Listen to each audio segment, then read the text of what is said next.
Muy buenas noches tengan todos ustedes, son las 8 en punto. Y como lo hemos hecho ya a lo largo de más de 10 meses, estamos transmitiendo completamente en vivo a través de la plataforma Zoom y simultáneamente a través de Facebook Live de Yo Soy Médico 17, a quien como siempre agradezco el favor de que nos facilite su plataforma para llegar a más profesionales de la salud. El día de hoy nos ven como siempre de Estados Unidos, México, Centro, Sudamérica, prácticamente todos los estados del país. Si usted es miembro de un colegio médico y requiere una de las prácticas de Medical Legal Center para efectos de capacitación médica continua, hoy más que nunca que están armando su programa anual, no duden en contactarnos. Lo hacemos de manera sin ningún costo en esos momentos de pandemia para la comunidad médica y por supuesto facilitándole toda nuestra plataforma, nuestra infraestructura. Todas nuestras pláticas están grabadas y están disponibles en YouTube. Usted puede entrar a YouTube, teclea Medical Legal Center, están ordenadas todas las pláticas de los lunes, que es el programa Teoría del Caso, el martes el podcast y el miércoles la masterclass, los miércoles como el día de hoy. Todas las semanas Diana López, nuestra especialista, es psicóloga con doctorado en neurociencias, publica una cápsula relacionada con el estrés de los profesionales de la salud. No dude en contactarla para cualquier tema, bueno, puedan darle seguimiento. En nuestro programa el próximo lunes tenemos de invitado al doctor Jaime José Gutiérrez Gómez. Él es presidente de la Federación de Médicos de Chiapas y nos hablará de un gran tema, un caso de ortopedia muy interesante que no se lo pueden perder. Les recuerdo que al terminar la sesión nos tienen que ayudar a hacer las preguntas solamente por el capítulo de preguntas y respuestas. Todavía el lunes me encontré preguntas muy buenas que no se elaboraron en el capítulo de chat. Entonces, las preguntas al terminar solamente se leerán las que están en el capítulo de preguntas y respuestas. Yo los invito a que nos ayuden a compartir la información que les llega con más profesionales de la salud. Si les llega por un WhatsApp, si les llega por un correo electrónico o lo ven en redes sociales, Facebook, Twitter e Instagram, por favor ayúdenos a compartirlo para que más médicos tengan esta información. Ahora para mí es un gusto, un privilegio poderles poderles presentar a nuestro invitado de hoy con un tema muy actual. Como ustedes saben, recientemente se publicó por fin por el gobierno federal el tema del uso medicinal de la cannabis. Y bueno, hay mucho, es algo que empieza, vienen los permisos, autorizaciones, etcétera, y es algo muy interesante, muy novedoso, yo lo llamaría así, en nuestro país. Y para el tema, que es medicina canábica, situación actual, farmacológica y regulatoria, tenemos un gran médico, el doctor Alfonso Martín del Campo Lawrence. Él es doctor en psiquiatría biológica por la Universidad de Cambridge, en Reino Unido, investigador repatriado por CONACYT, profesor titular de la Facultad de Medicina de la UNAM, cofundador y jefe de la Clínica de Trastornos del Sueño de la Facultad de Medicina de la UNAM, director médico e investigador principal de Pharmet SADCB, perito en medicina y protocolo de Estambul para el Consejo de la Judicatura Federal y ejerce la psiquiatría clínica, hizo psiquiatría clínica en Winsington, en el hospital en el sur de Massachusetts, de Manchester, perdón, de Manchester en Reino Unido también. No, sin lentes, doctor, disculpe, no siempre le ando cambiando nombres. Doctor, un privilegio tenerlo aquí, un gusto y gracias por aportar a la comunidad médica. Soy convencido que todos nuestros invitados sepan que lo hacen de manera completamente altruista, con el único fin de aportar a la comunidad médica como estamos aquí todos nosotros. Doctor, bienvenido. Hola, buenas noches. Gracias, licenciado Abraham. Para mí es un placer, es un honor estar aquí con todos ustedes, con la audiencia que miércoles con miércoles asisten y bueno, pues es una manera muy sana y yo diría productiva de pasar estos meses que han sido terribles. Yo creo que lo peor que hemos pasado todos, esta pandemia, y por un momento pues nos podemos poner a estudiar, a platicar, cambiar ideas. Y creo que, bueno, la labor que ustedes han hecho a lo largo de todo este tiempo merece todo mi respeto y un aplauso de mi parte, muy sentido y con todo el respeto por esta labor tan, pues, tan productiva. Yo espero que el día de hoy el tema eh, va a estar, para no meternos mucho en cuestiones sofisticadas de mecanismos de acción neuronales y todo esto, va a ser una pequeña revisión de algunos aspectos históricos, muy pequeña, un poquito sobre el cannabis, ¿no? Porque ahí ahora resulta que parece que la forma correcta es el cannabis, aunque mucha gente le dice la cannabis. Este, y al final, pues voy a hablar sobre algunos aspectos de qué fue lo que realmente sucedió con la eh, autorización del reglamento, porque la ley pues se autorizó o se aprobó desde 2019, pero ahora lo que salió fue ya el reglamento, lo cual echa a andar toda una pues ola gigantesca de especulación, de ilusiones, mucha gente tiene expectativas para medicamentos y demás. Yo trataré de ser lo más objetivo posible y bueno, al final espero que haya preguntas Así va a ser. y podamos responderlas. Así va a ser, doctor Alfonso. Pues bienvenido, lo dejo con el mejor público que son los profesionales de la salud y usted y yo nos vemos en la sesión de preguntas y respuestas. Ok, voy para allá.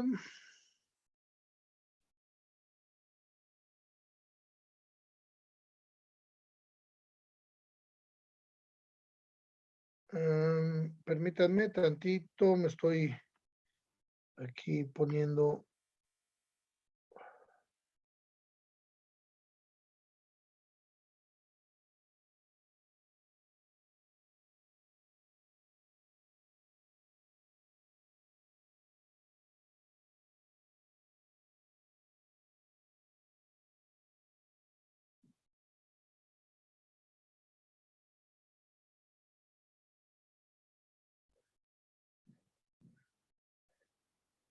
Bueno, creo que toda la audiencia ya vio en este momento todas las eh,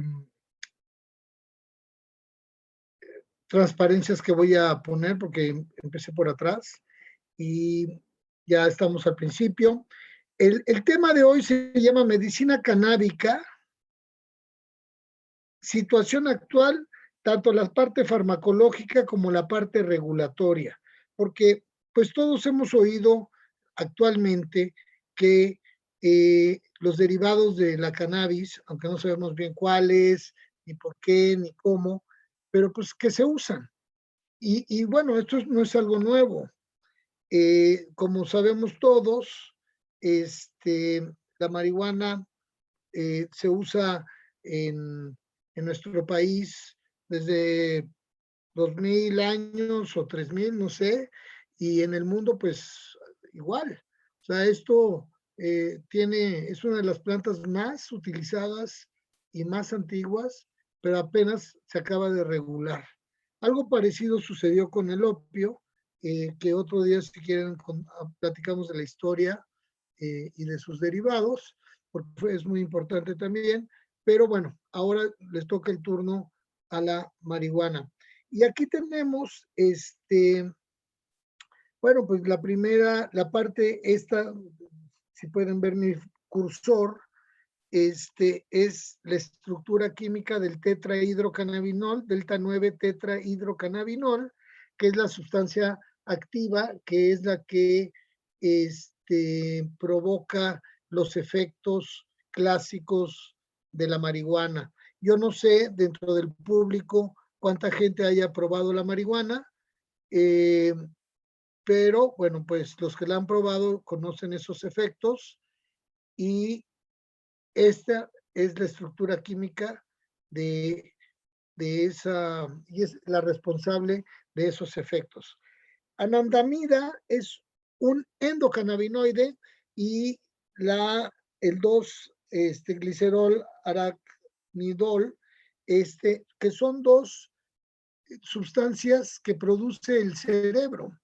Y Ananda significa paz interior en sánscrito. Aquí tuvo que ver un científico mexicano al cual le quiero mandar un saludo si nos está oyendo, y si no, un reconocimiento al doctor Oscar Prospero. Es uno de los que ha trabajado el sistema endocannabinoide. Entonces, antes de seguir, nada más quiero aclararle al público que aparte de la marihuana, existe en el cerebro la producción de sustancias endógenas y que tienen receptores específicos a lo largo del cuerpo, no nada más en el cerebro, y a se le ha denominado sistema cannabinoide endógeno. Es muy importante porque uno se preguntaría, ¿por qué una planta que crece en la naturaleza y me la fumo o me la como o como sea me la administro, tiene un efecto en mí? Pues porque nosotros tenemos receptores en donde se pega esta estructura química. Aquí con más detalle vemos la estructura de la marihuana. Aquí podemos ver perfectamente el cogollo, como se llama, esta que se ve como blanquito, como si fuera como azúcar. Esto es lo que la gente normalmente fuma para ponerse, como se dice, high, ¿no? Sin embargo, ahí mismo hay aproximadamente más de 150 sustancias que pudieran tener algún valor médico. Ahorita ya conocemos algunas, ahorita más adelante les voy a mencionar cuáles. Entonces, tiene esta doble finalidad, ¿no? Por un lado es la parte que ahora se va a llamar no el uso lúdico, sino se llama adulto responsable, así se le va a denominar al uso de la marihuana para relajarse, para que cada quien la fume cuando quiera.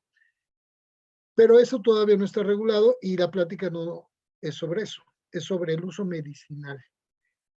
Curiosamente, un dato curioso es que hace más de 150 años, yo les comentaba, se aisló el primer alcaloide y que dio lugar a todo lo que ahora conocemos como la industria farmacéutica, y fue la morfina. Se aisló del opio y se llamó morfina porque producía sueño, en nombre del dios del sueño griego, Morfeo. Y unos años posterior se aisló de la planta de la coca, pues la cocaína, ¿no? A finales del siglo XIX.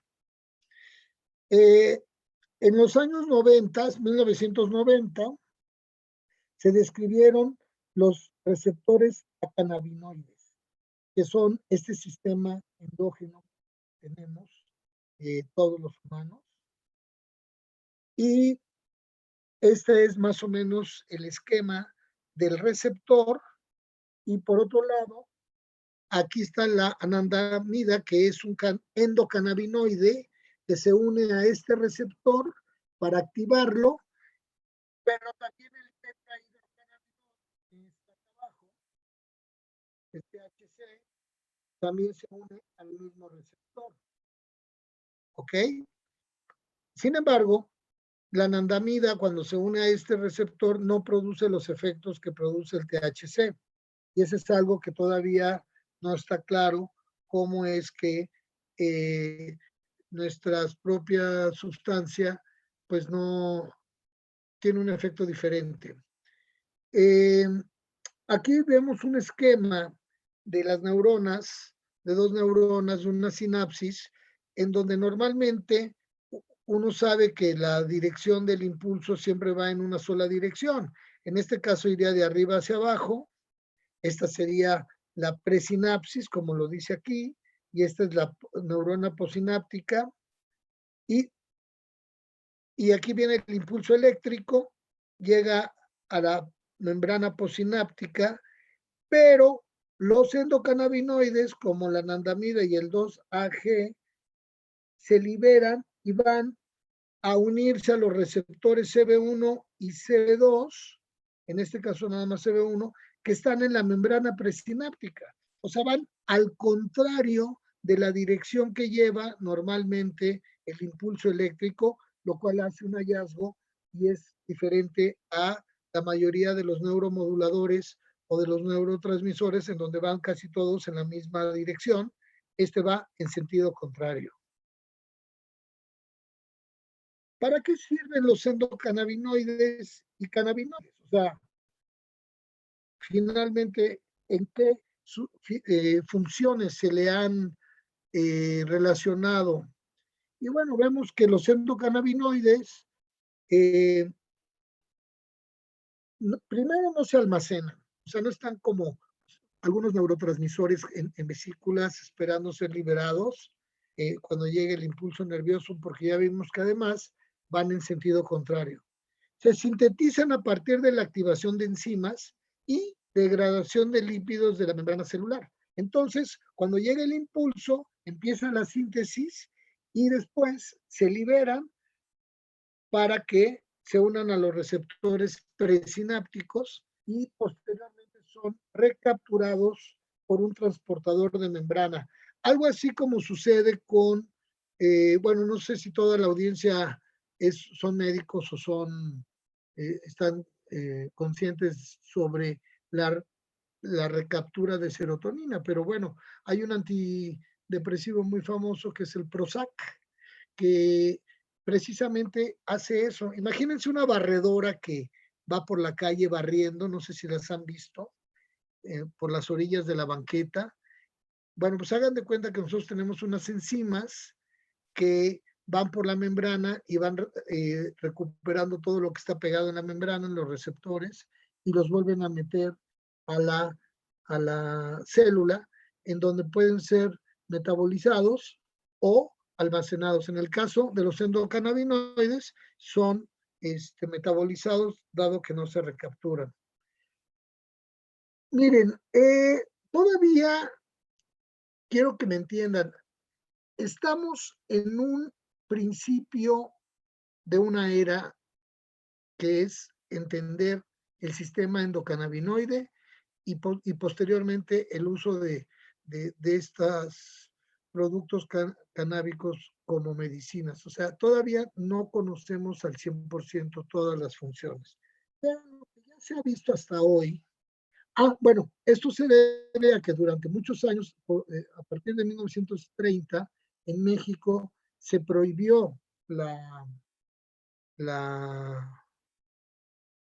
marihuana y se volvió, estaba prohibida. Entonces, nosotros podemos ver que tiene un efecto en el sistema nervioso, efectos psicoactivos, que es esta sensación del tiempo y de enaltecer un poquito los sentidos, relajación muscular, efecto antiemético, se quita el vómito, puede quitar la náusea, puede provocar, si aumenta la dosis, una hipotermia, también produce analgesia,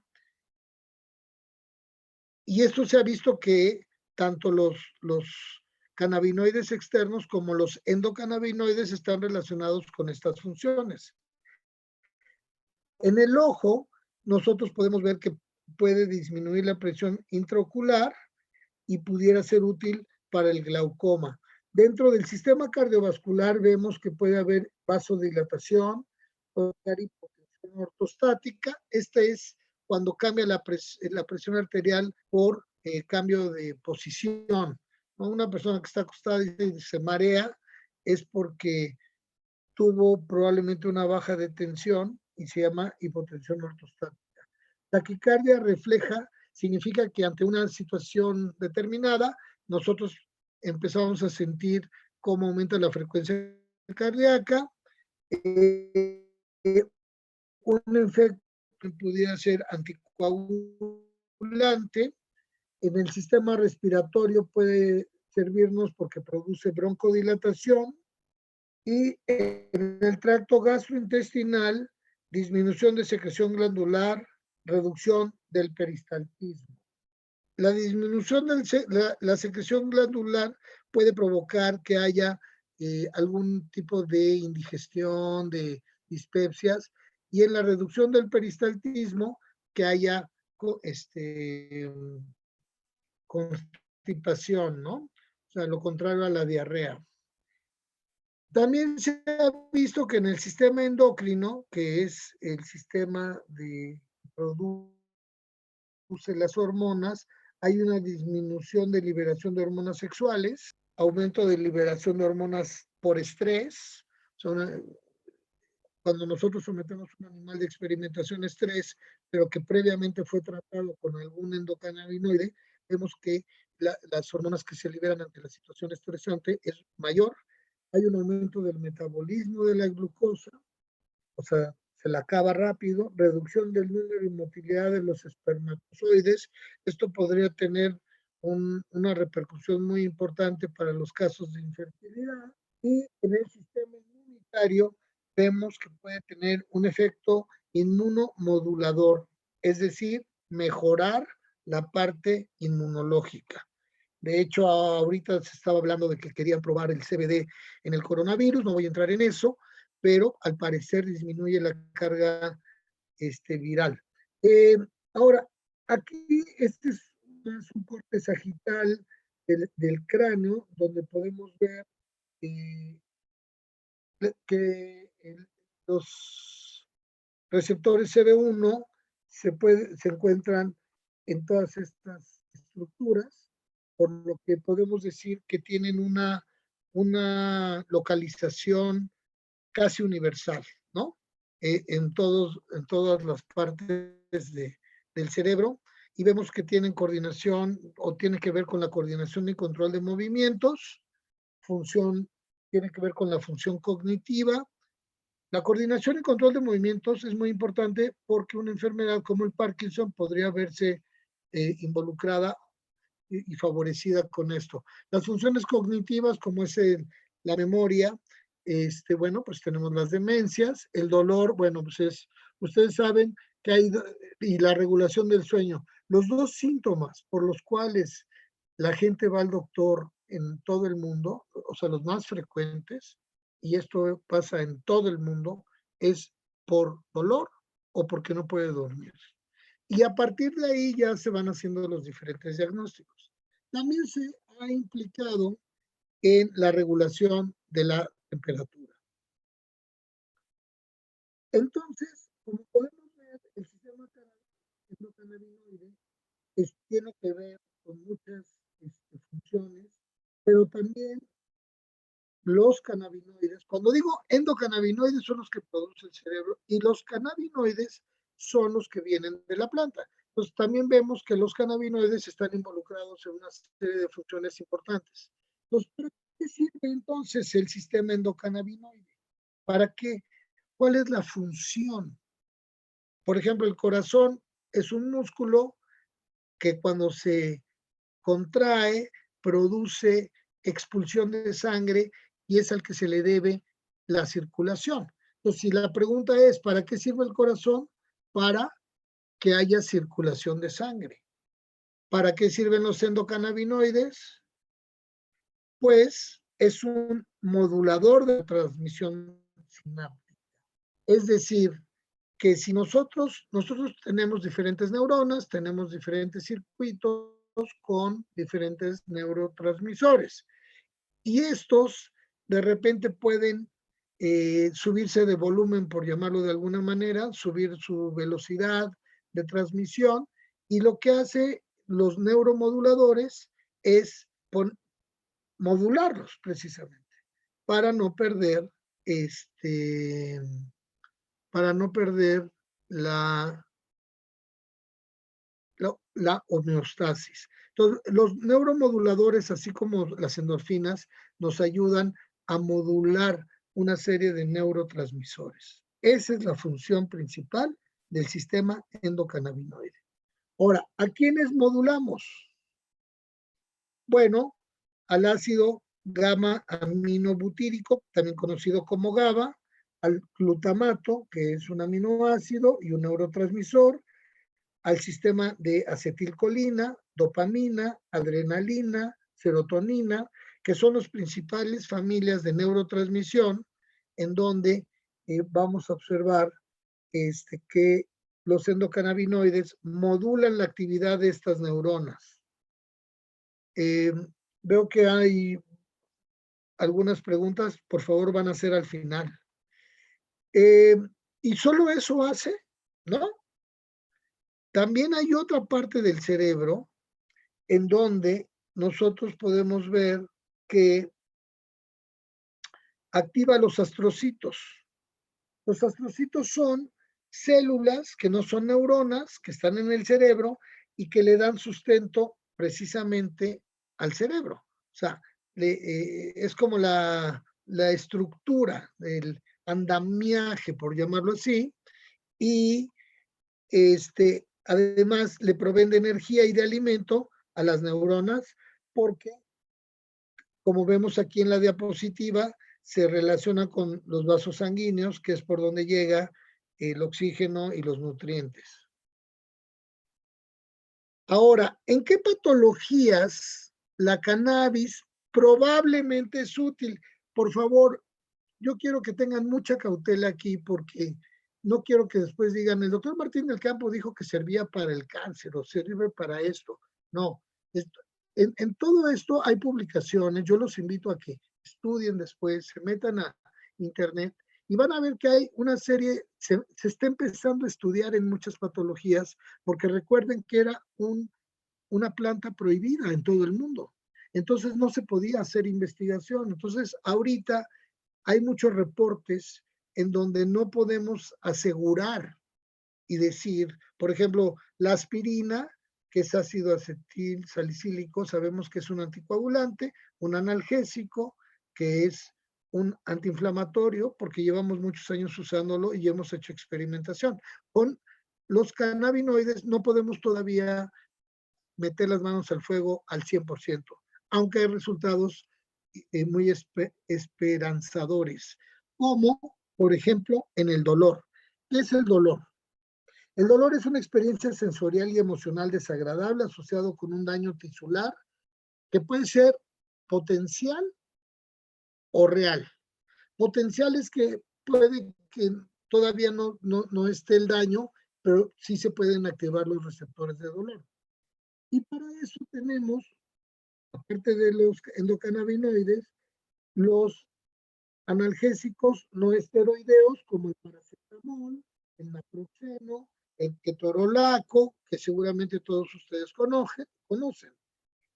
Perdón, no sé por qué se está moviendo mi diapositiva.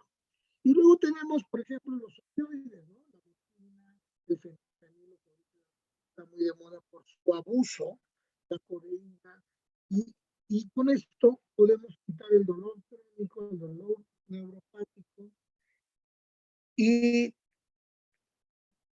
puede haber también usarse cuando no hay una que dicen, es que ya no me hace doctor, que se llama incivilización al tratamiento o cuando hay efectos adversos. Entonces, para lo que se ha usado hasta hoy, donde se ha visto mejores resultados es para la artritis, que es la inflamación de articulaciones, donde hay dolor y rigidez que empeora con la edad, incluso deformación de las articulaciones, migraña, que es un dolor pulsátil en la cabeza con náuseas y debilidad.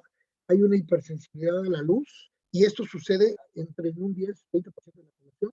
Y para el dolor tipo neuropático, donde se va desmielinizando la fibra nerviosa, como sucede en los diabéticos, por ejemplo, hipersensibilidad al dolor y que está presente sobre todo en las extremidades, en las piernas.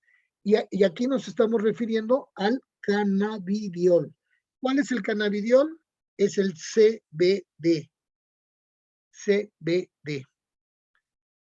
En el Parkinson, perdón, en inglés, lo que hemos visto es que hay poco sueño, mal dormir, hay ansiedad y depresión, y hay un estrés oxidativo. Bueno, pues hemos visto que los endocannabinoides, la activación de estos, ayuda a disminuir la ansiedad y también produce un efecto de antioxidante y neuroprotección. Todo esto en las neuronas dopaminérgicas que,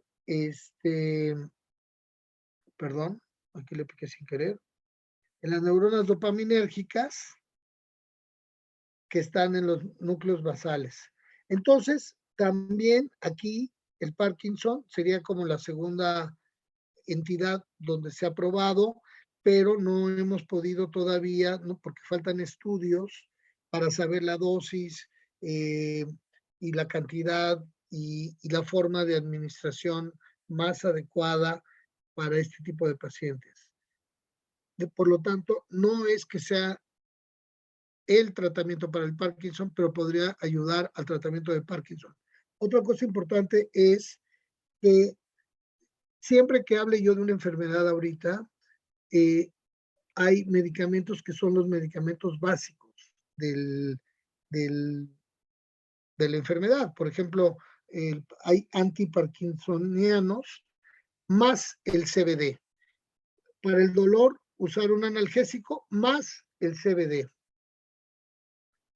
Entonces, se puede ayudar a que haya una reducción del daño neuronal, que haya un potencial tratamiento preventivo para el tratamiento de Alzheimer, ayudando a los síntomas de reconocimiento facial y retiro social. Es decir, el paciente con Alzheimer desconoce a las personas porque no reconoce su cara, sobre todo a los que les debe dinero, y se aísla, no puede participar en pláticas porque su memoria le falla y entonces no puede estar dando comentarios y demás. Puede ayudar a la neurogénesis, quiere decir que haya en ciertas áreas reproducción de neuronas, que haya una reducción de la respuesta neuroinflamatoria, reducción en la agitación nocturna y una reducción en las alteraciones de comportamiento. Es típico que los pacientes con demencia en las noches anden deambulando por las casas y a veces es muy difícil controlar eso. Bueno, el CBD parece ser que puede ayudarnos a tenerlos tranquilos junto con un medicamento específico para el Parkinson. En el caso de la demencia, para que es una enfermedad que prácticamente no tiene una cura, se ha visto que los pacientes pueden mejorar en cuanto a retardar esta pérdida de la memoria y de la función cognitiva. Y todo esto es el CBD, que lo vemos aquí a la derecha, con su estructura, que es uno de los endocannabinoides. Entonces, también se ha visto que el CBD puede ayudar a tratar la adicción a la heroína, la adicción a la cocaína, adicción al alcohol y dependencia o adicción a benzodiazepinas y opioides. Todo esto, insisto, son resultados preliminares y son las líneas de investigación que se están siguiendo y bueno, pues habría que ir con personas que ya tienen cierta experiencia y decir, vamos a intentarlo, vamos a ver junto con otros tratamientos, a ver si junto con el CBD podemos ayudar. Ahora bien, eso es a grandes rasgos en donde se está utilizando la medicina canábica actualmente, las líneas de investigación. Y bueno, ustedes saben, faltó la epilepsia, la niña, no me acuerdo cómo se llama, hace varios años que fue la primera que consiguió importar su papá CBD. Entonces, la epilepsia también refractaria puede ser de gran ayuda. Ahora, la regulación de la cannabis ha sido realmente complicado. ¿Cómo, qué, quién, cuánto, etcétera? Bueno, ¿qué se debe regular? En los medicamentos en general, la dosis que se va a administrar en cuanto a la edad y al sexo, vía de administración, quiere decir, hay muchas vías de administración, ustedes saben, la vía oral, sublingual, por administración intramuscular, endovenosa, por como spray, ¿no? Nebulizador, etcétera. La dosis máxima permitida también se tiene que establecer. ¿Cuáles son los eventos adversos a los que nos vamos a enfrentar? Porque aunque es una planta que aparentemente es inocua, pues no puede tener efectos adversos. ¿Y cuáles son las interacciones medicamentosas? Es un capítulo actual, pero no solamente para endocannabinoides, sino para cualquier medicamento. Es decir, si yo soy una persona que tiene o toma varios medicamentos o tiene varias enfermedades, tengo que ver si este nuevo medicamento que voy a tomar interacciona con los que ya estoy tomando o no. Ahora, medicamento herbolario, que ahorita vamos a ver la diferencia entre un preparado herbolario y un medicamento herbolario. Entonces, en los medicamentos herbolarios significa que vienen de plantas directamente, entonces se tiene que saber la época de la cosecha de la planta, qué parte de la planta se está utilizando, qué concentraciones de cannabinoides y proporciones se están utilizando, las posibles interacciones de dichos cannabinoides con otros medicamentos y cuál es la dosis. Entonces, todo esto que están viendo en esta transparencia se tiene que tener conocimiento para poder registrar un medicamento que pueda utilizarse como medicamento derivado de la cannabis.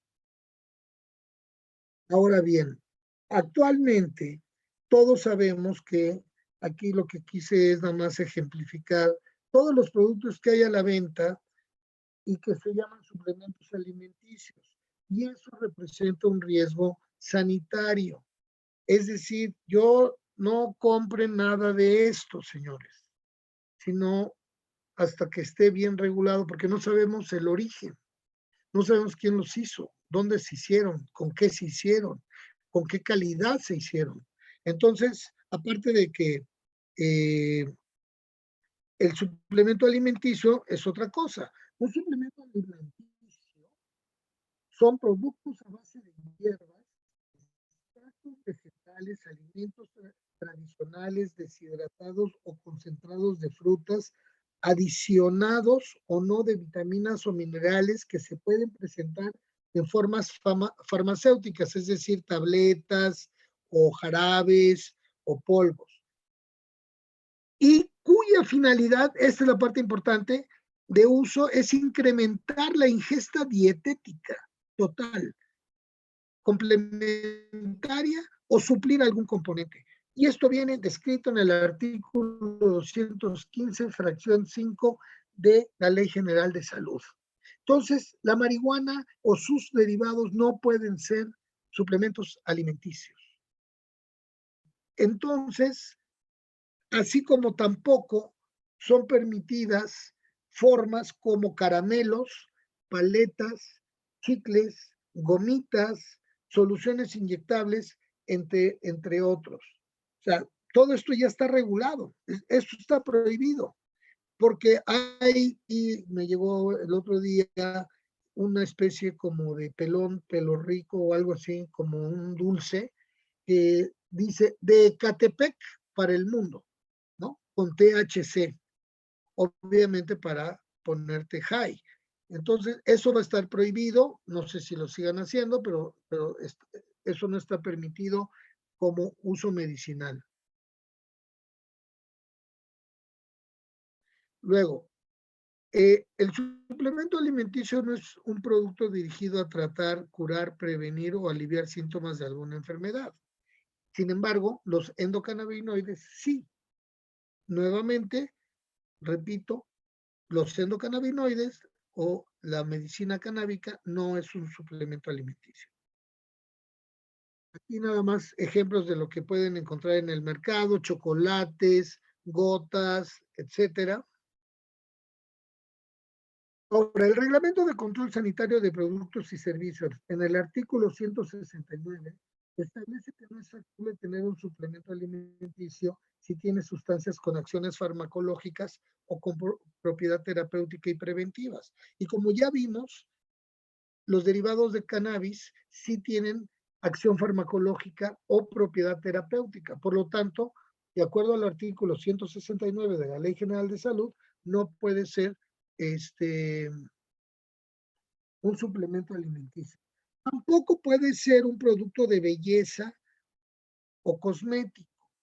Una cosa es que hagan una crema para tratar alguna psoriasis o alguna enfermedad de la piel, y otra cosa es hacer cosméticos para simplemente productos de belleza estéticos a partir de una planta como la cannabis.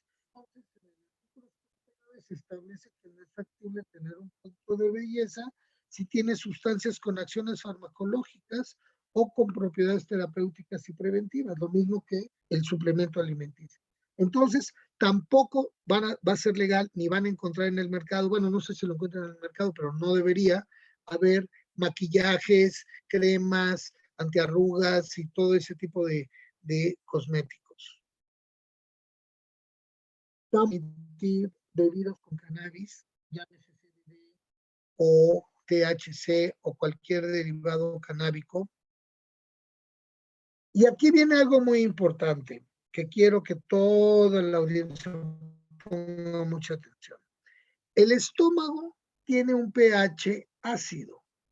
Aquí pueden ver la parte acídica y la parte alcalina.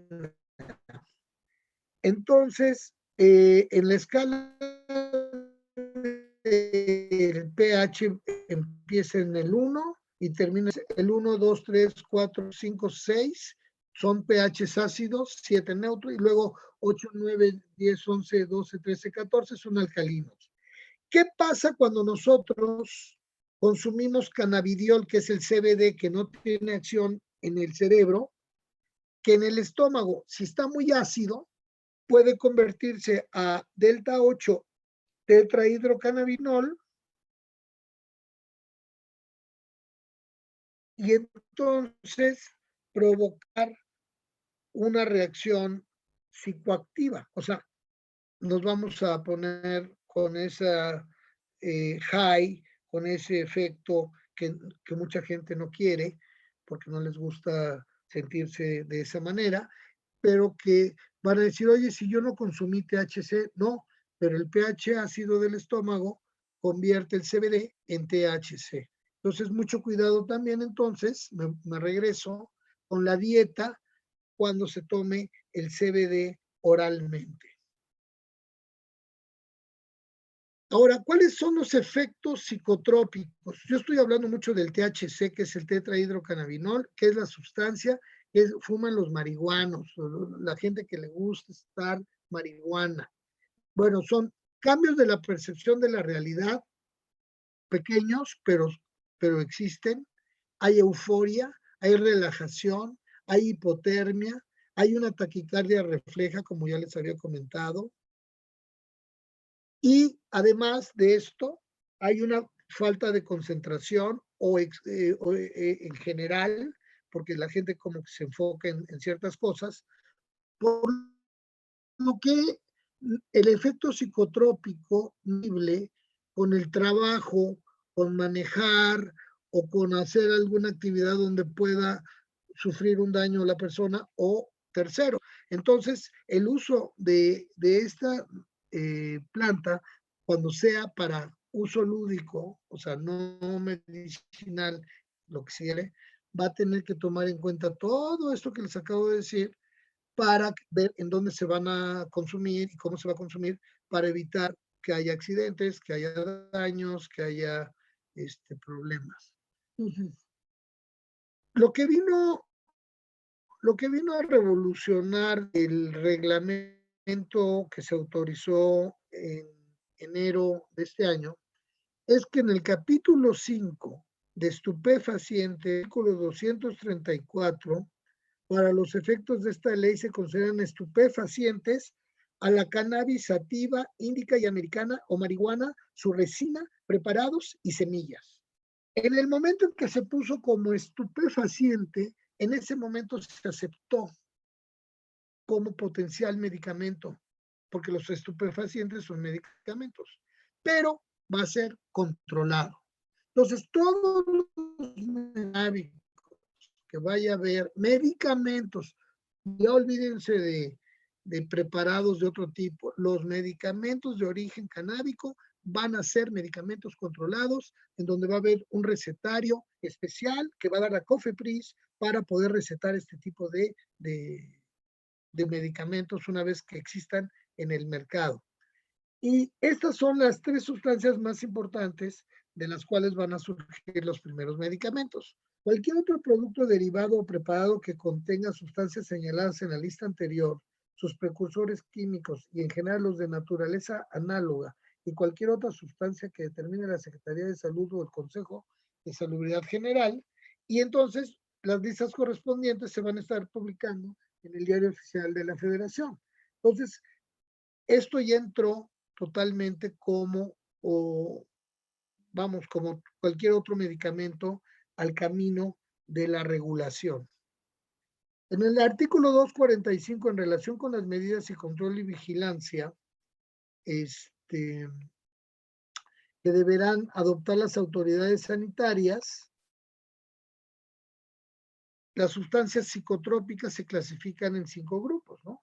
Pero la que nos interesa es las que tienen valor terapéutico, pero constituyen un problema grave para la salud pública y que son el tetrahidrocannabinol, las que sean o contengan en concentraciones mayores al 1%, y los isómeros delta 6A, delta 6A7, delta 7, delta 8, delta 9, delta 10, delta 9 y 11 y sus variantes estereoquímicas, así como sales, precursores y derivados químicos.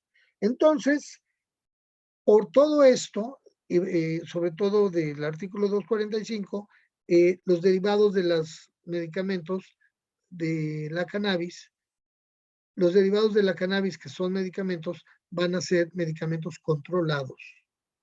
Aquí no me voy a meter en esto, pero lo que yo quiero es que vean el CBD, que esta es ahorita la molécula que está más estudiada y es la que se está usando con fines médicos.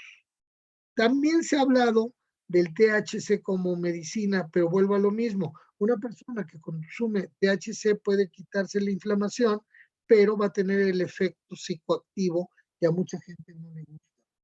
Ya me estoy pasando del tiempo, entonces voy a apresurar la marcha. Los productos que contengan derivados de la cannabis del 1% o menores de THC y que tengan amplios usos industriales podrán comercializarse, exportarse e importarse cumpliendo los requisitos establecidos en la regulación sanitaria. O sea que los medicamentos canábicos van a tener que tener menos del 1% de THC, que es la sustancia psicoactiva. Por eso es la manzana de la discordia. Y aquí vemos que el uso industrial, de acuerdo al artículo 7, se consideran actos relacionados con el proceso de insumos aquellos que tengan los siguientes fines: fines médicos, científicos, industriales y de política sanitaria. Ahorita, por ejemplo, estamos viendo todo el rollo con las vacunas, ¿no? Entonces, industriales, ¿ustedes sabían que la marihuana tiene un uso industrial? Pues sí, sí lo tiene. Si ustedes le quitan la parte esta donde están los cannabinoides, se vuelve una fibra muy resistente y entonces se hace ropa, se hacen bolsas, sacos, en fin, el cáñamo, ¿no? Pero no quiero entrar en eso. Pero a nosotros nos interesa el aspecto médico y científico. Finalmente vamos a poder hacer investigación con este tipo de sustancias. En el reglamento de insumos para la salud vemos que en el artículo 2, para efectos del presente reglamento, se entenderá por acondicionamiento las operaciones necesarias que un producto a granel debe pasar para llegar a su presentación como producto terminado cuando se trate de la planta general. Ahora, la biodisponibilidad significa que si yo le doy una tableta de un medicamento a alguien, puedo ver la porción de fármaco que se absorbe en la circulación general tomando muestras de sangre después de que se la toma, obviamente, y en cuánto tiempo se presenta en la sangre. Y hay una serie de valores que se llaman de farmacocinética. Y finalmente, el certificado analítico. Estos tres, el acondicionamiento, la biodisponibilidad y el certificado analítico es el documento que avala los resultados obtenidos en un estudio para determinar la composición o naturaleza de la muestra, emitido por el fabricante del producto de conformidad con la disposición de la ley, etc. Es decir, esto, todas las medicinas que compramos en la farmacia pasaron por esto. Los futuros medicamentos canábicos van a tener que pasar por esto. Por eso les estoy diciendo que los medicamentos o supuestos medicamentos que encontramos en el mercado no han pasado por esto y no están registrados ante la COFEPRIS. Por eso es un riesgo sanitario. Ahora, un tercero autorizado, rápido lo comento porque es importante, es una persona autorizada por la Secretaría para emitir dictámenes respecto al cumplimiento de requisitos. Y yo fui director de un tercero autorizado para hacer estudios de medicamentos que estaban en proceso de registro para ver si cumplían con todas las normas que se requieren. Entonces vamos a ver que ahora para la cannabis va a haber terceros autorizados para poder determinar, por ejemplo, en un laboratorio,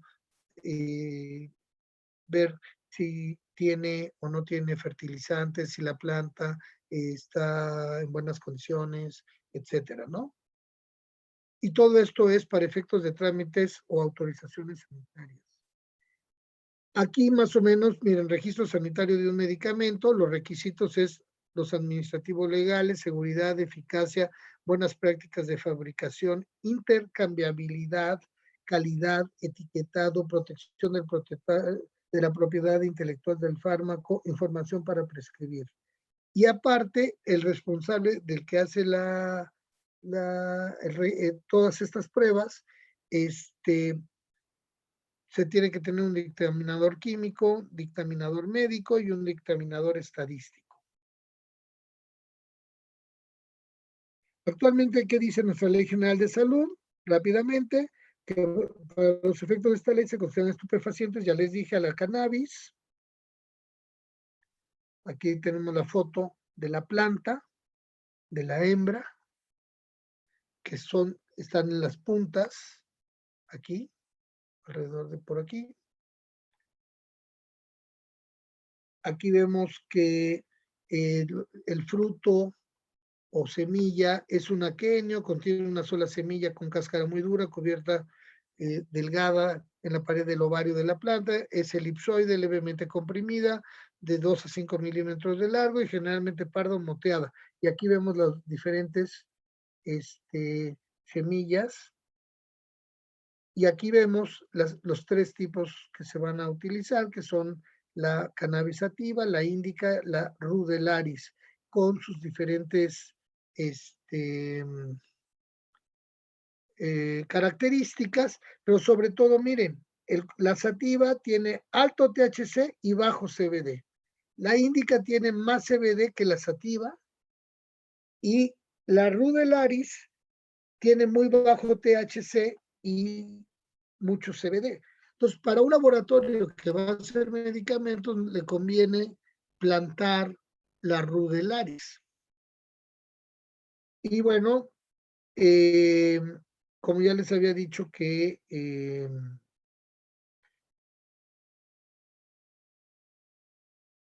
la Secretaría debe diseñar y ejecutar las políticas públicas que regulen el uso, entre los que se encuentra sobre todo el tetrahidrocannabinol, que es el que tiene esta sustancia psicoactiva.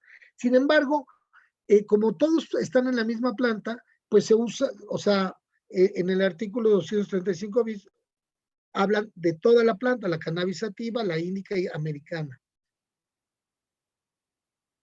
Entonces, ¿cuáles son las sustancias que se están usando se están estudiando?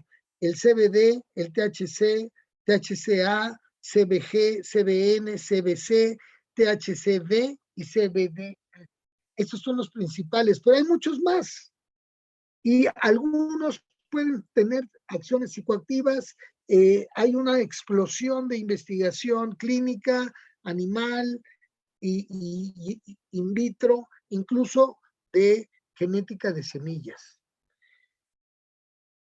Entonces, así debió haber quedado la ley, pero no quedó así.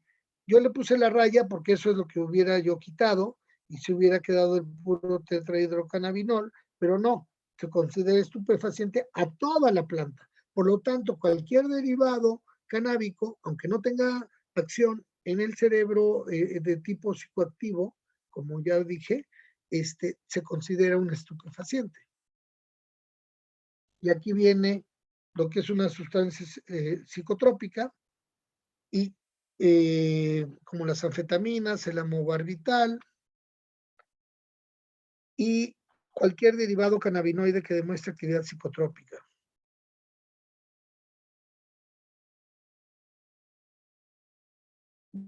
Derivados farmacológicos de cannabis con excepción del THC y cannabinoides con actividad psicotrópica considerados en la fracción 2, que son los que van a tener mayor, constituyen un problema menor para la salud pública.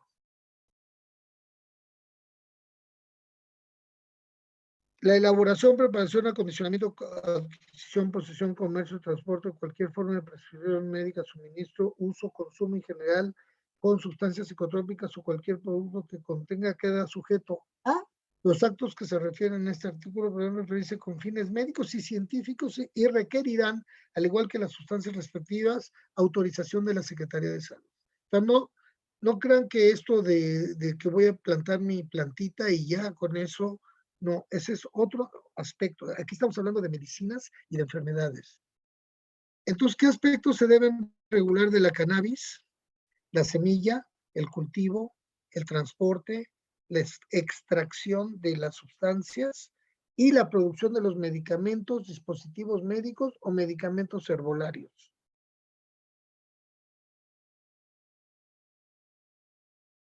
La semilla, ya vimos lo de la genética y hay que ver, evitar que haya transgénicos y demás. Tener un registro nacional de diferentes variedades de semilla y su impacto en la diversidad biológica. El cultivo, cómo se va a cultivar, clasificación en psicotrópico, cupo, significa la cantidad mayor que se puede sembrar, protocolo de seguridad, el rendimiento y control de desechos. ¿Qué se hace con lo que ya saqué lo que quería de la planta y luego qué voy a hacer con el desecho de la planta? El cultivo psicotrófico, bueno, hay que trazar el número de semillas, el porcentaje de germinación, emitir etiqueta o código de barras para la SADER o la Secretaría de Salud, para evaluar la vida de las plántulas y plantas madre. Debe haber un libro de control. Aquí es una foto de un cultivo donde es marihuana, pero no tiene efectos, no es para uso medicinal, sino para cáñamo, pero no me voy a meter en eso. En Estados Unidos tienen una clasificación diferente, pero en México también va a haber la industria del cáñamo. Y luego la extracción, que es la parte donde viene el protocolo de seguridad, las condiciones de General Medical Practice de la planta, o sea, que el control de cada sustancia psicotrópica, el rendimiento y el control de desechos. Todo esto viene en la NOM y 073. Y finalmente el certificado de calidad para que nos digan que no hay solventes residuales, análisis de pesticidas, metales pesados, carga microbiana, contenido de cannabinoides. Por eso es un problema de salud el que haya tantas sustancias ahorita circulando en el mercado. Y la producción de medicamentos, dispositivos o medicamentos herbolarios deben de tener estabilidad, control de calidad, etiquetado y prácticas médicas generales o General Medical Practice. Un medicamento herbolario, miren, el remedio herbolario, que es el que se ha usado de las abuelitas, es preparado por plantas medicinales o sus partes individuales o combinadas, presentado en forma farmacéutica, al cual se le atribuye por conocimiento popular o tradicional el alivio de algún síntoma participante o aislado a una enfermedad. Esto viene en el 88, artículo 88. Ese es un remedio herbolario. Y un medicamento herbolario se clasifican por su forma de preparación en magistrales, zonales y especialidades farmacéuticas, y por su naturaleza en alopáticos homeopáticos o medicamentos herbolarios, como es el caso de los medicamentos de cannabis.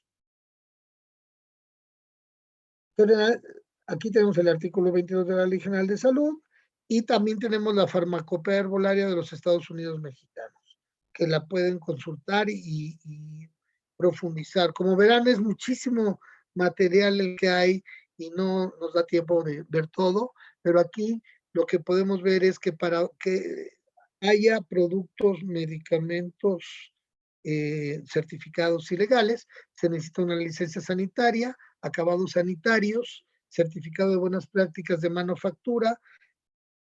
Esto significa, por ejemplo, cuando ustedes compran una medicina, viene un blister con pastillas y la cajita y viene el etiquetado y todo, y sabemos que es una medicina. Pues sí, así se tiene que ver y así se van a ver las medicinas cannabinoides. Aviso del responsable sanitario con personal capacitado y la descripción del método de análisis capaz de distinguir los isómeros de THC y derivados de cannabis para que tengan estabilidad del producto, por lo menos 24 meses. Entonces nosotros no sabemos que lo que nos están vendiendo en la calle ahorita, cuánto tiempo tiene que se hizo. Igual ya no tiene nada adentro. Armado de dossier para el registro de medicamentos, bueno, se necesita todo esto. Información de la materia prima utilizada, monografía de la materia prima, especificaciones de la materia prima, métodos analíticos, especificaciones, métodos analíticos para aditivos, certificados médicos analíticos de materia prima, aditivos, desarrollo farmacéutico, protocolo de validación, monografías del producto terminado, el certificado analítico del producto terminado, que es el que le digo que esta planta no tiene residuos de ningún tipo, estabilidad del producto, o sea, tiene una buena estabilidad, y la farmacocinética, que es lo que yo les decía, de cuánto se absorbe, por qué vía, etcétera. Cinética, bueno, pues porque es un medicamento, y lo que hemos visto es que se metabolizan por unas enzimas hepáticas, que es del cromosoma del citocromo 450, P450, y estas isoformas de esa enzima. Entonces, cada quien lo metaboliza de diferente manera y puede tener un efecto diferente en cada persona. Por lo tanto, nos va a dar una alta variabilidad los fitocannabinoides. Y aquí lo vemos. Aquí rápidamente vemos que tenemos un metabolizador intermedio, un pobre metabolizador, por eso sube tanto, y un metabolizador indeterminado. Entonces, hay unos que metabolizan y entonces no sube mucho la concentración plasmática, otros que metabolizan muy lento y miren, sube muchísimo y otros muy bajo. Entonces, esta variabilidad biológica también se tiene que tomar en cuenta a la hora de administrar un medicamento. Lo que aún no se ha regulado, se debe regular, bueno, pues es la regulación sanitaria y el uso adulto responsable, que es lo que yo les decía. Oigan, yo quiero fumar, pero no como medicina, sino porque me gusta. Bueno, eso no está regulado todavía. Todavía no es. Sí es legal tener marihuana, pero con ciertas condiciones. La práctica no se trata de eso, pero todavía esto falta regular. Control de riesgo, siempre la flor completa y de lo contrario no permitir productos con THC aislado. Ahora hay unas pipas o pilas que se llaman vaping que tienen THC puro. No les recomiendo que lo consuman porque es mejor consumir toda la planta que el puro THC puro porque el efecto que tiene puede ser dañino. Y siempre tiene que haber una relación THC-CBD, es decir, siempre el organismo tiene que recibir ambas sustancias. Bueno, las conclusiones. Es necesario establecer en qué dosis y para qué padecimiento se va a usar cada cannabinoide. No usar para patologías complejas como enfermedades mitocondriales, los extractos completos o que contengan THC. Demostrar su biodisponibilidad, o sea, cómo se absorbe, se distribuye y se elimina en pacientes de diferentes edades y condiciones físicas, y establecer claramente los posibles productos de degradación y definir los efectos adversos. Recuerden que apenas estamos empezando a hacer investigación con este tipo de medicamentos. Entonces, regular, al menos basado en lo que ya se sabe, en lo existente, demostración de su biodisponibilidad tanto de medicamento alopático como herbolario y los productos de degradación. Si tienen dudas, quejas o sugerencias, me pueden escribir a este correo electrónico que dice duerme-bien, hotmail.com. Y hasta aquí llego. Les doy las gracias totales y les pido una disculpa por haber sido tan extenso, tan rápido, pero no hay manera de comprimirlo más.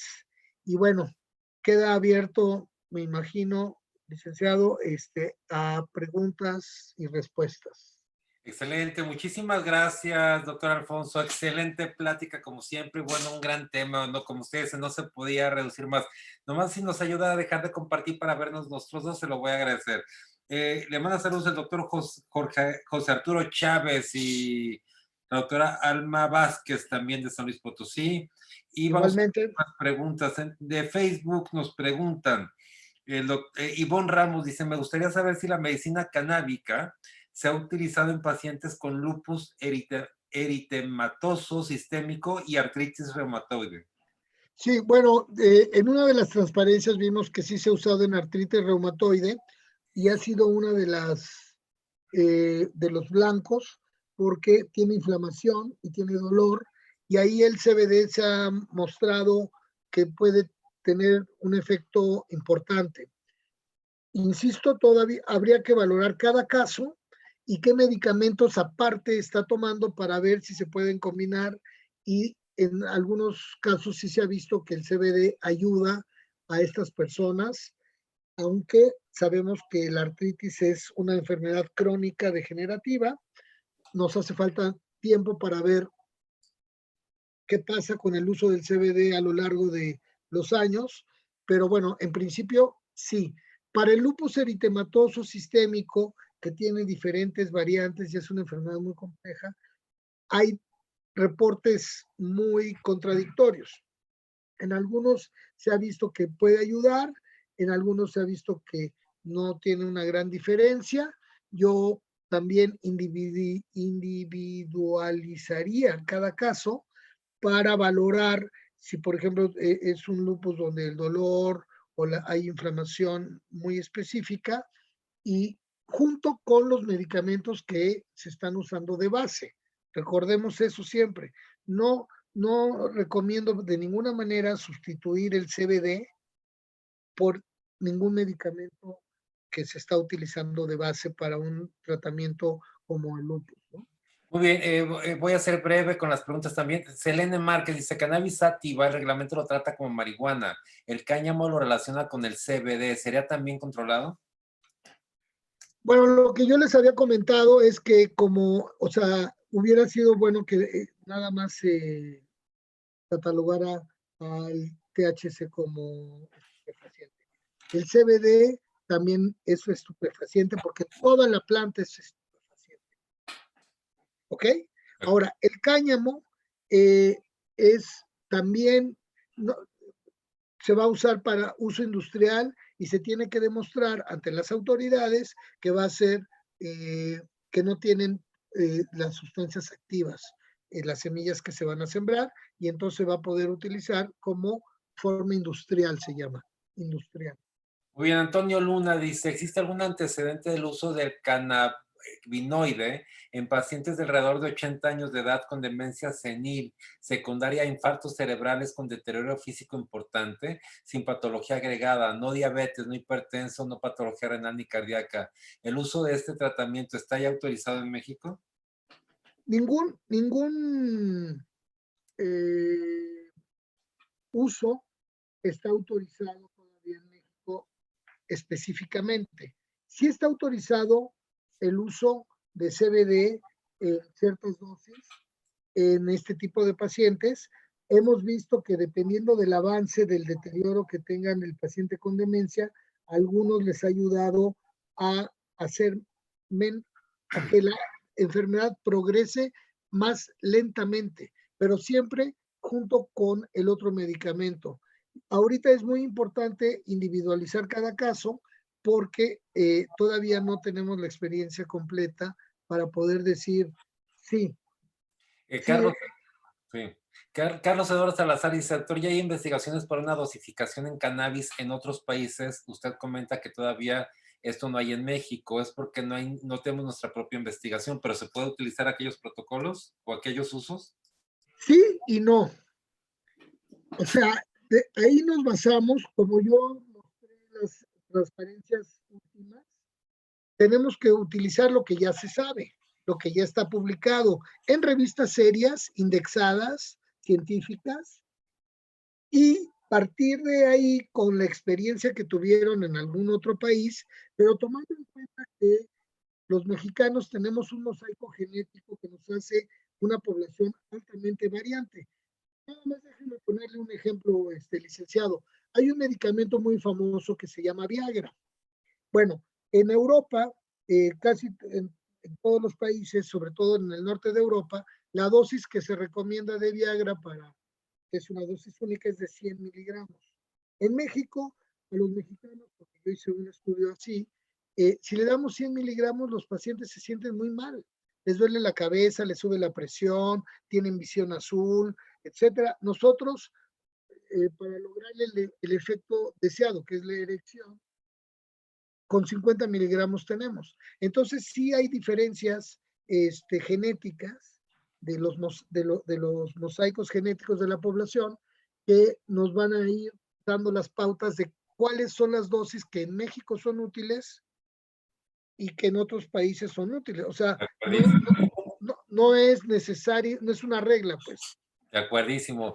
María López dice, ¿el cannabis hay alguna contraindicación para usarlo?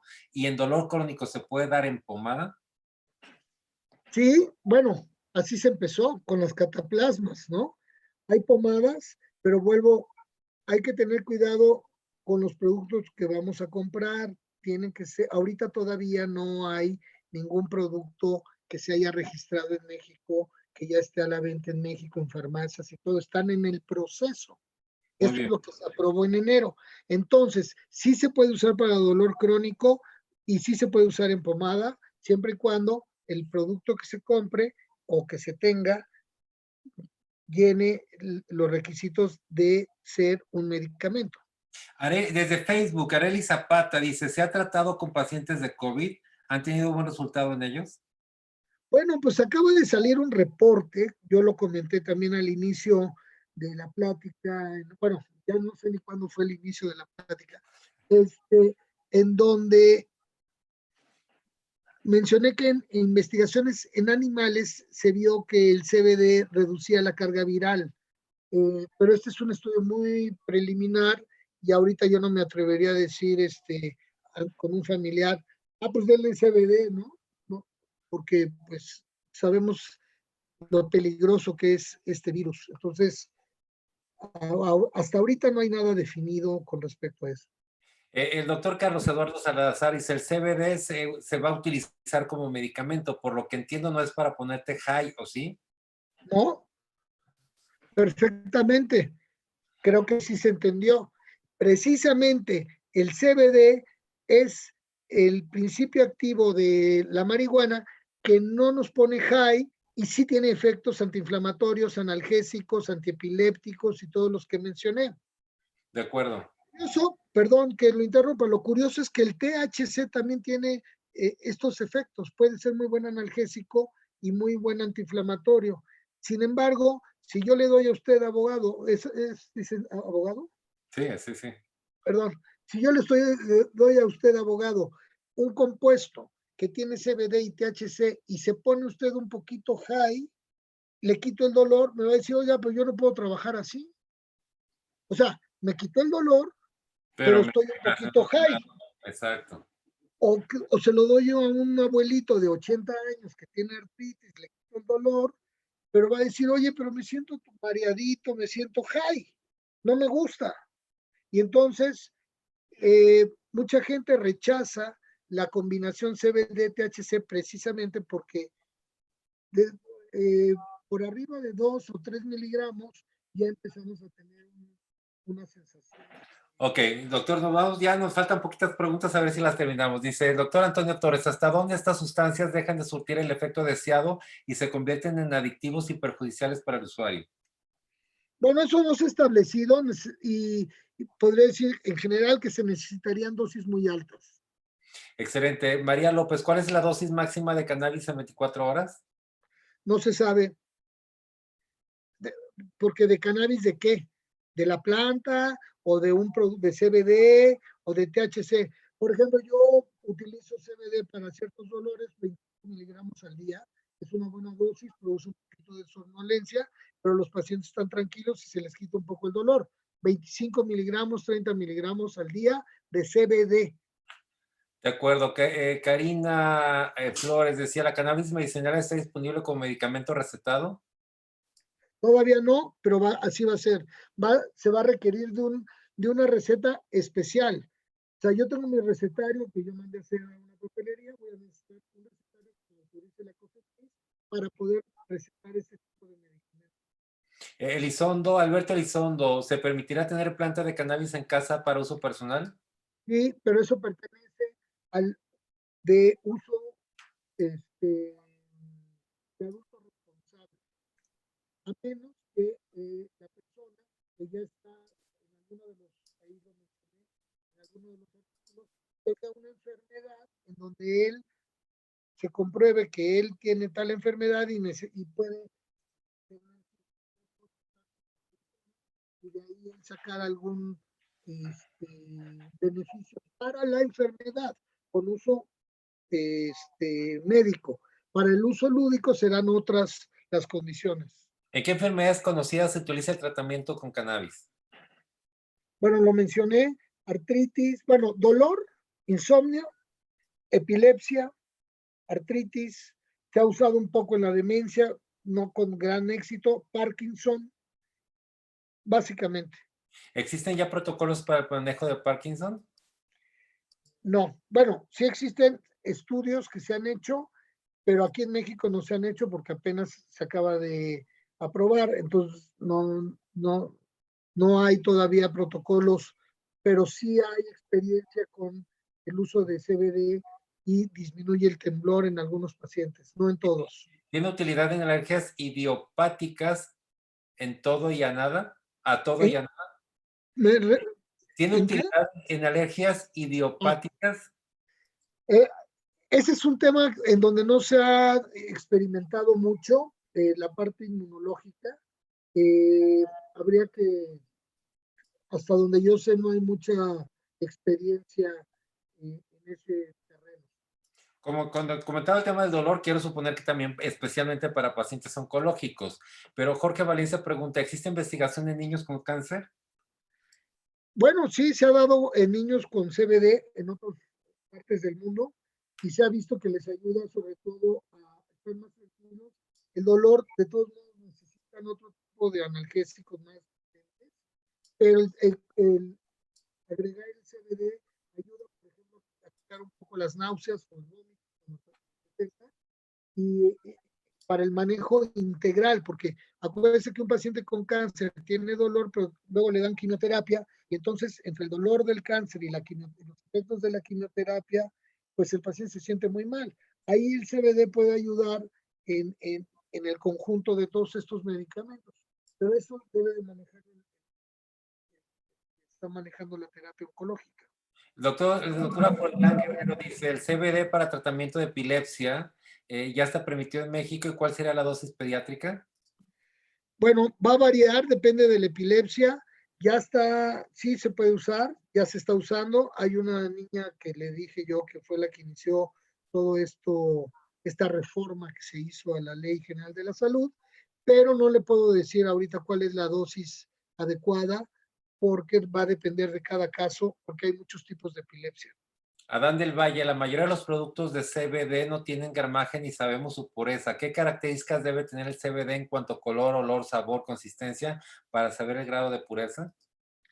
No, bueno, eso es muy difícil decirlo porque va a depender del método de extracción y demás.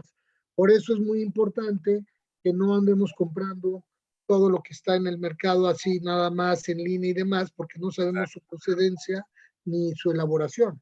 Sí, además, doctor, yo veía muchísimos, todo el mundo traía estos productos y los usa, y antes de la regulación uno realmente no sabía qué compraba. O sea, como no está regulado, igual le vendían una cosa, le vendían la otra. O sea, cero regulación. El tema Exacto. ahora es que está regulado y bueno, ahora hay que comprar los canales adecuados, no entrar otra vez al mercado negro. Flor Exactamente. dice, ¿los productos con CBD que vienen de Estados Unidos están permitidos? Eh, no, bueno, desde el punto de vista legal, no. Ok, el marco regulatorio es muy amplio y estamos en su inicio. ¿Existe algún proyecto de hacer más accesible su manejo terapéutico? ¿Qué médicos están considerados en su uso y manejo? Yo creo que todos los médicos interesados están contemplados siempre y cuando llenen los requisitos que pida la COFEPRIS. Número uno, que es capacitación en el uso de CBD. Yo pertenezco a la Asociación Mexicana de Medicina Cannabinoide. La COFEPRIS va a escoger personas que puedan capacitar a médicos para que entonces digan, este médico está capacitado, puede solicitar su recetario y puede recetar estos medicamentos. Excelente. Ese es el camino, ese es el camino. Georgina Aguilera dice, ¿sería factible, preferible que el sector salud regulara y manejara la distribución de CBD para que la población realice un uso adecuado del mismo y no dejarlo a que los particulares lo hagan? Es una pregunta. Eh, bueno, yo creo que no sé si entendí bien la pregunta, pero no. Los particulares son los que van a producir los medicamentos, porque esto requiere de mucho dinero para poner una planta farmacéutica. No es como en casa hacer unos frasquitos de aceite y ya. No.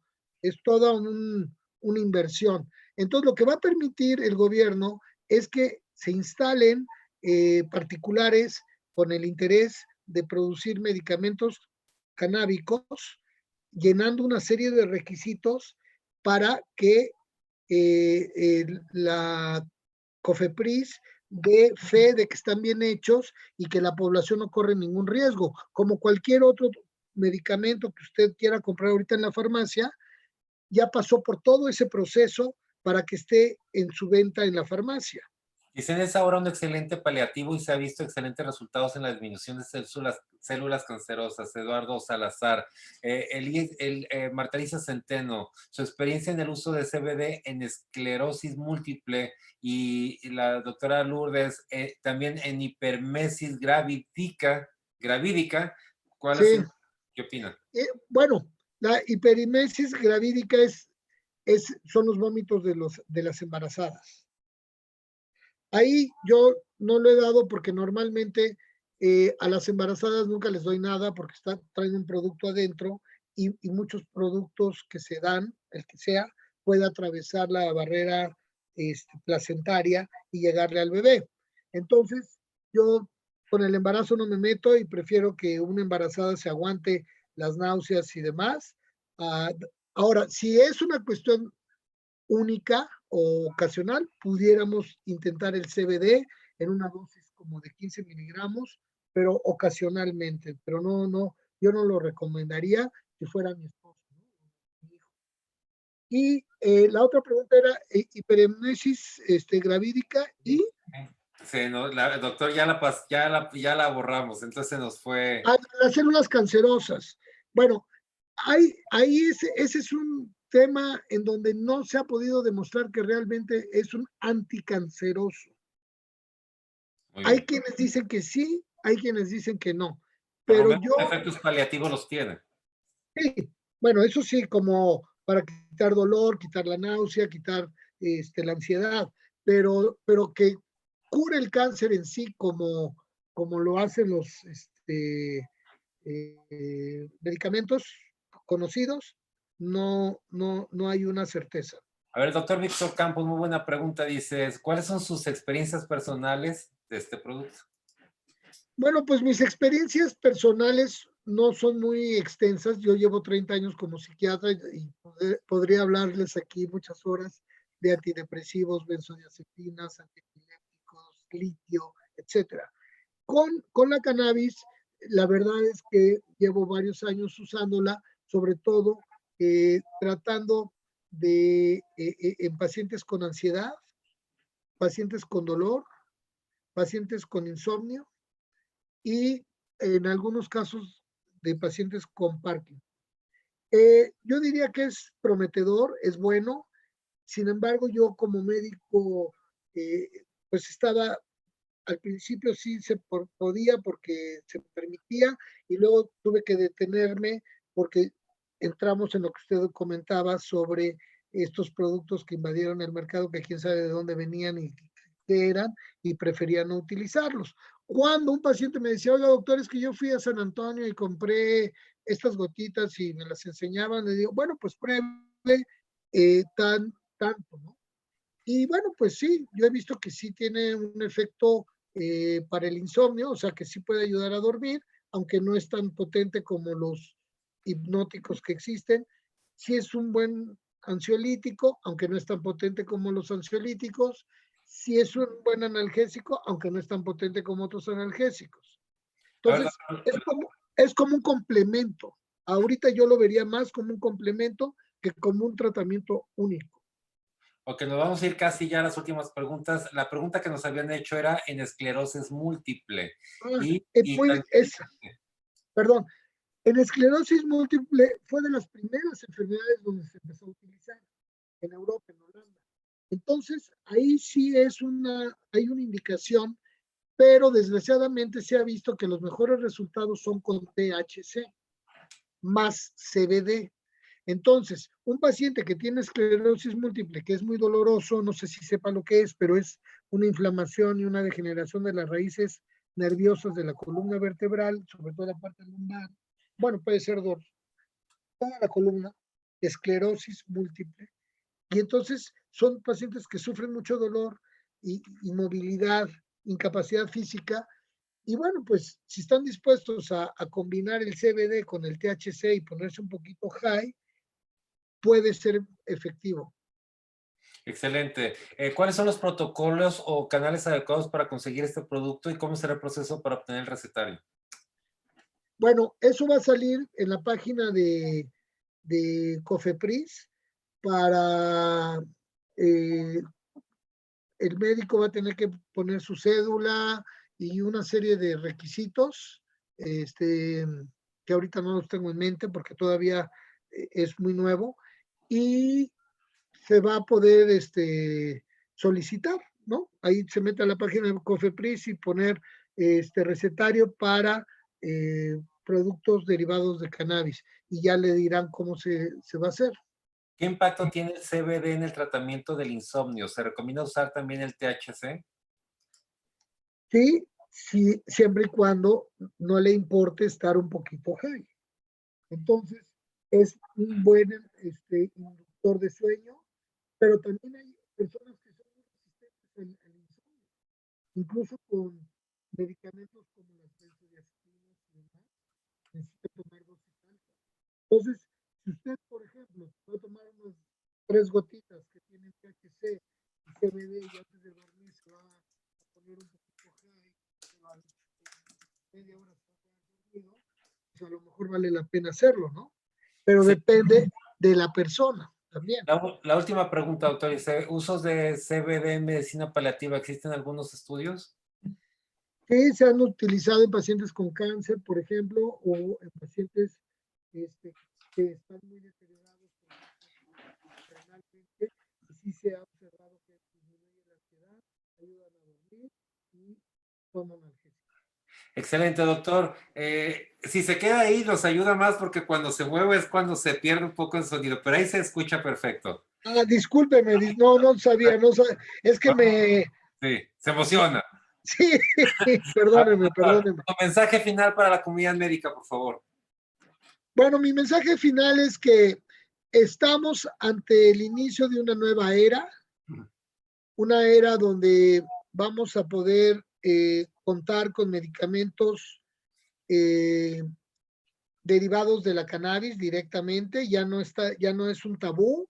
Bueno, todavía es un tabú, pero ya no debería de ser un tabú, ya es una realidad, y tenemos que ser cautelosos con las expectativas.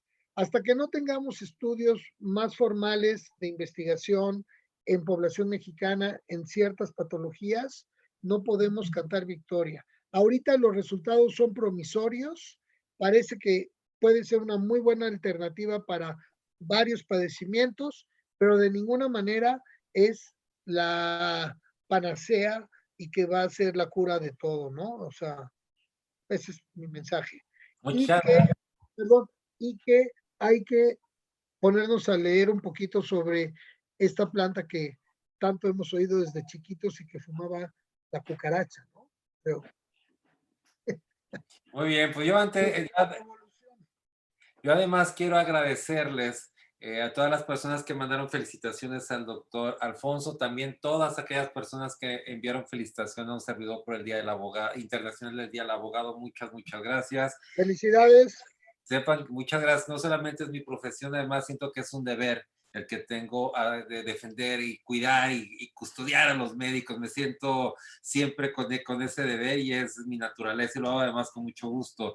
Yo quiero además decirles que esta plática está grabada. Si ustedes quieren volver a verla, tienen que entrar al YouTube, teclean Medical Legal Center, se suscriben y están ordenadas. La de los lunes, que son teoría del caso, el martes podcast, el miércoles masterclass y está en un momento, en un par de horas ya estará disponible.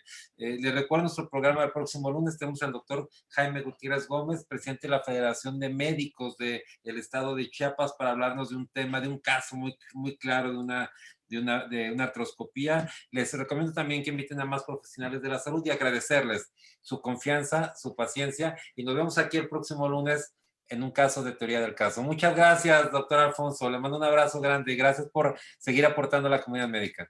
Igualmente, muchas gracias. Buenas noches a todos.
Gracias.